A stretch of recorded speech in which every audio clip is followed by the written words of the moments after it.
Welcome back to the channel. Today we're going to talk about the clutch hydraulic system on your '03 Acura CL. We're going to go into what a clutch damper is, its function and purpose. We're also going to talk about the delay valve and why some people choose to delete that from their car. We're also going to show you how to remove the delay valve on your slave cylinder for your '03 Acura CL. This applies to probably some other Acuras and Hondas that are using a LuK slave cylinder. So let's dive right into it. So clutch damper versus slave cylinder delay valve delete here. I'm going to outline essentially what these two parts do, and then we'll talk about why some people would opt to delete both or one of these.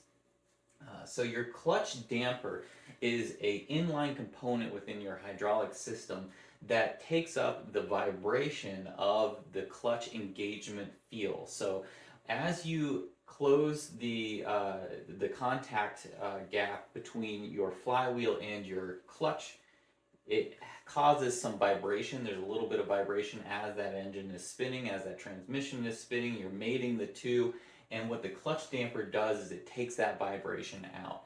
Now, why some people would want to delete this is because they want to have that direct feel.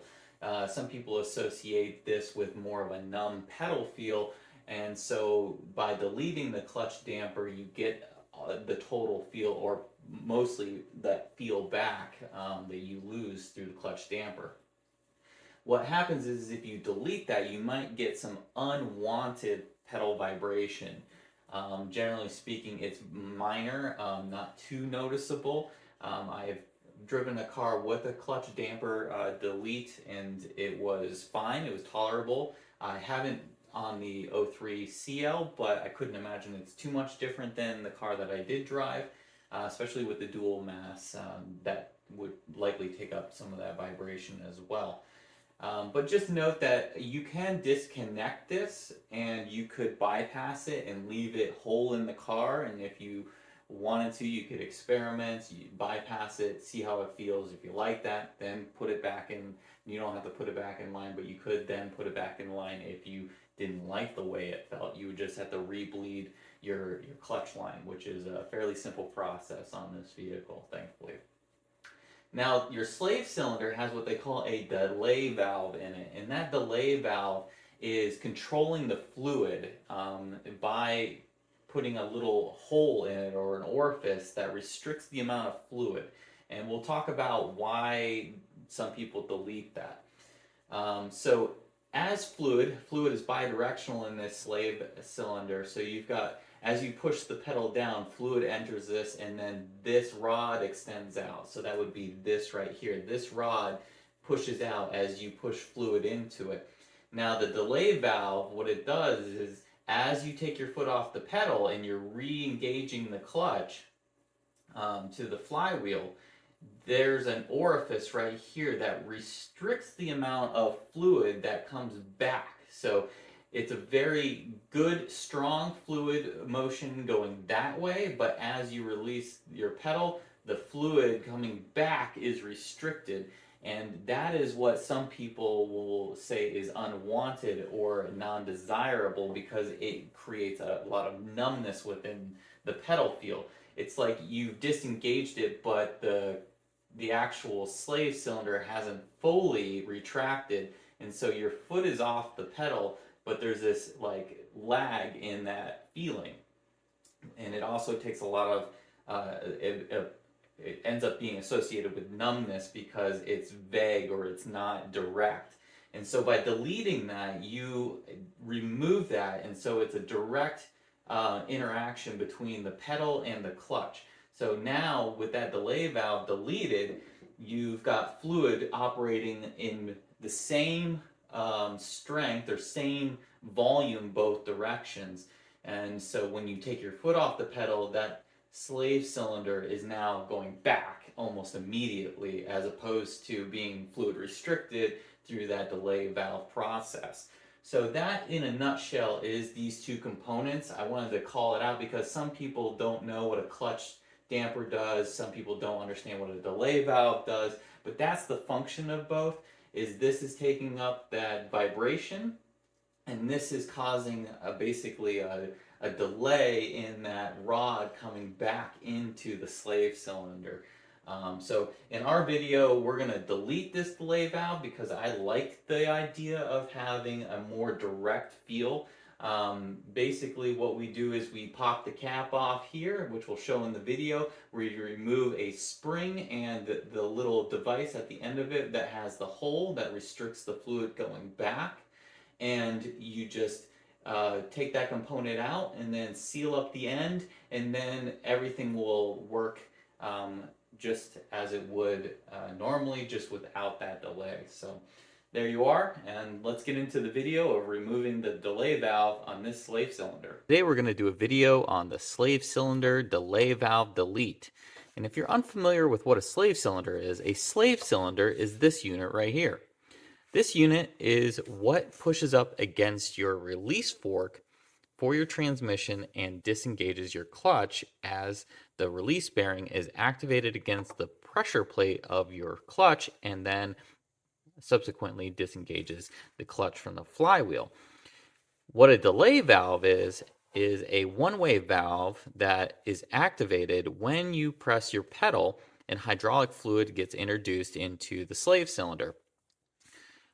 Why we would want to delete the delay valve is because it actually has a slow effect of release. So as you take your foot off the clutch pedal and the clutch re-engages, the delay valve ensures that that is a smooth and fluid, slow process. And the theory is that it won't cause too much of a shock or a load on your drivetrain. Why is that important? Because it is thought that it will lead to harsher driving conditions as well as broken driveline components. Well, as we know, this is a modification that was mainly put in there for the US market, but we see it elsewhere as well. So it's not like it's targeted towards us, but it pretty much is, let's be honest. And we want to delete this so that you can then have a more crisp engagement of your clutch and a more feel to your clutch pedal. And where that is right here behind this sealed component. There is a little clip that goes in here, and we can remove that clip, then remove this cover, and then subsequently remove the delay valve. And then we can just put everything back together. Well, the tricky part is you can't really get the clip out very easily.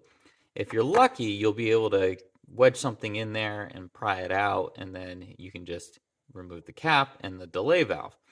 Well, as we know, this is a very tricky process, and so what we have to do is drill into the facing of this unit so that we can push against that clip and then remove it.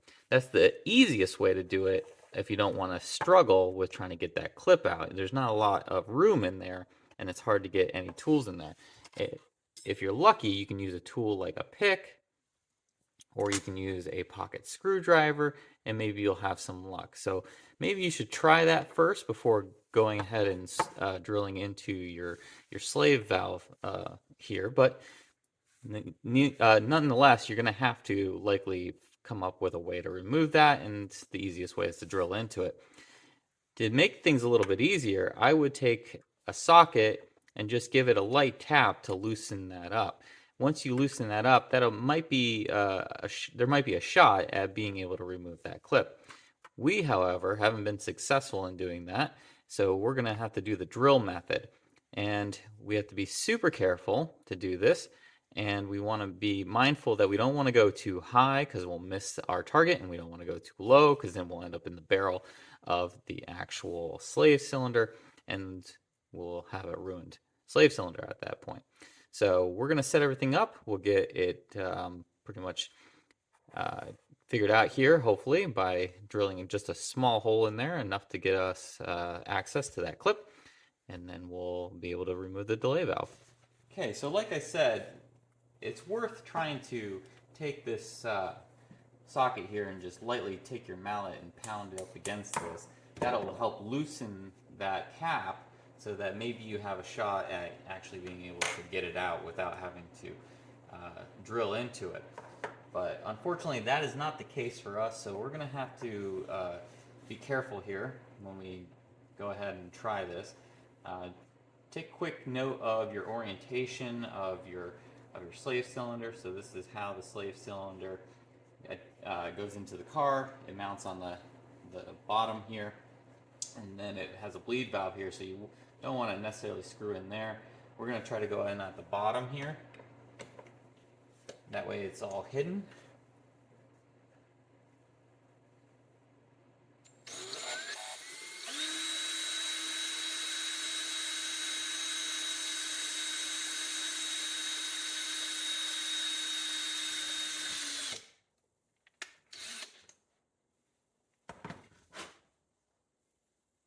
Okay, so we were able to get that in there, and now we can just take our pick and get that O-ring out.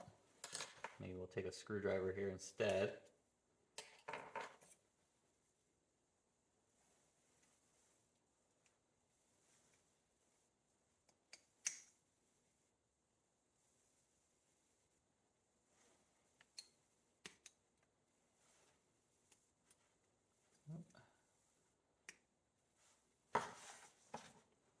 Now that we've got it pulled up, we can use our screwdriver here to just lift it up.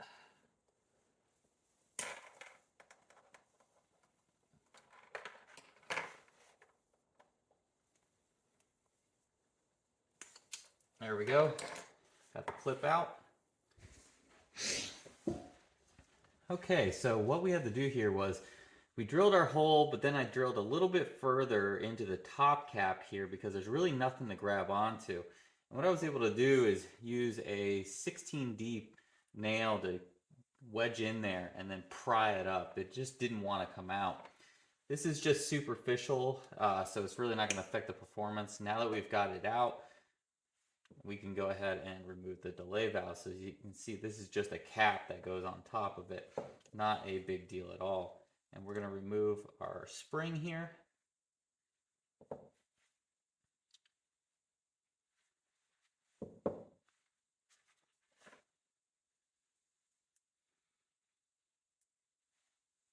And then there's our delay valve. And then we can go ahead and reassemble everything, and it'll work just fine. So close-up video real quick. So this is that part that I described in the beginning of the video. You can see how it has a small orifice there that controls the fluid flow back to the master cylinder through your slave cylinder. And that is what the damper is, or the delay valve is. All it is fluid goes one way really easily, so it releases the clutch. And as you let your foot off the clutch pedal, this little hole restricts your fluid back, and so you get that delay. And here's the spring, so this goes together like that, and then it sits into your slave cylinder. Relatively crude and relatively simple, I will say, but this is all that you need to do to remove that. Once you remove it, you have a clear and unrestricted access to the fluid coming in and for it to go out. Once again, bi-directional. Here is the small hole that I used to access that C-clip that holds this in. You can see that it is a little difficult to remove. This is just superficial, so don't worry about this. But you obviously don't want to go too far in, or you will create a hole into the cavity, and you'll have to basically buy a new slave cylinder. The drill bit I used was a 1/32. You could to make it super small, so that I used the pick to get that C-clip out. That made it really easy, and then I just grabbed onto it with a combination of holding it with a flathead pocket screwdriver and some needle nose pliers, which made it real easy to get the cap off and the clip. And you piece it back together, put the clip back in, and you're on your way to reattach it and then bleed it, and you're basically on the road again. So real simple, don't overthink it. Just be super careful about what you're doing right here, and you should be good to go.